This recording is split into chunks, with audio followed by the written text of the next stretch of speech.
Inspector রুদ্র সেন, আপনার কালকের কীর্তিটা police department এবং সরকারকে বিপদে ফেলে দিয়েছে। সারা পুলিশ ডিপার্টমেন্টের মাথা আপনি হেড করে দিয়েছেন। মিডিয়া পুলিশকে বলছে রেজিস্টার্ড মার্ডারার। এই দেখুন, এই কাগজে দেখুন, এই কাগজে পণ্ডিত অজয় সিনহা সরকারের কাছে জানতে চেয়েছে কি কারণে পুলিশ তার শীর্ষকে গুলি করে শেষ করেছে।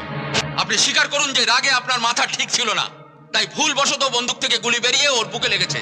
মাথাটা আমার ঠিকই ছিল স্যার, আর বন্দুক থেকে গুলিটা বেরোয়নি, আমি নিজেকে বাঁচাতে ওকে গুলি করেছিলাম। আমাদের এত বোকা ভাববার কোনো কারণ নেই ইন্সপেক্টর রুদ্র সেন। নিজেকে বাঁচাতে একটা লোককে কেউ ওইভাবে কুকুরের মতো পিটিয়ে পাঁজরে হাড় ভেঙে দেয় না, ম্যাগাজিনের সব গুলি তারপরে খালি করে দেয় না।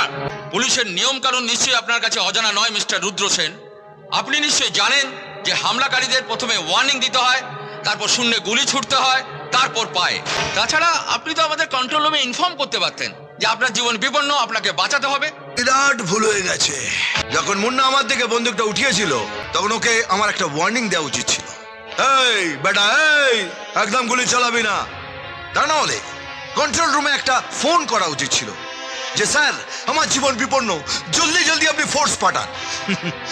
আর তা না হলে ওই প্যাঁচার বাদুর ওড়ানোর জন্য হাওয়াতে আমাকে গুলি করা উচিত ছিল, এই ঢাপাক ঢাপাক ঢাপাক। ততক্ষণে মুন্না ঘোড়াটা টিপে দিয়ে আমার শ্মশানের টিকিটটা কেটে দিত, আর আপনারা আমাকে শ্মশানে নিয়ে গিয়ে বন্দুকের সালামি দিতেন আর হাফ ডে ছুটি কাটাতেন। ভেবে চিন্তা কথা বলুন, এখানে কেউ আপনার ইয়ার দোস্ত নেই, সবাই আপনার সিনিয়র।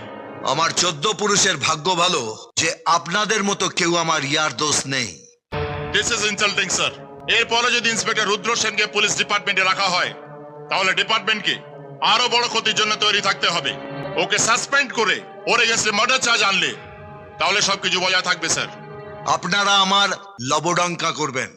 কুকুর আর বেড়াল ছাড়া মুন্নাকে মারতে আমাকে কেউ দেখেনি, আর ওরা কেউ কোর্টে এসে সাক্ষী দেবে না।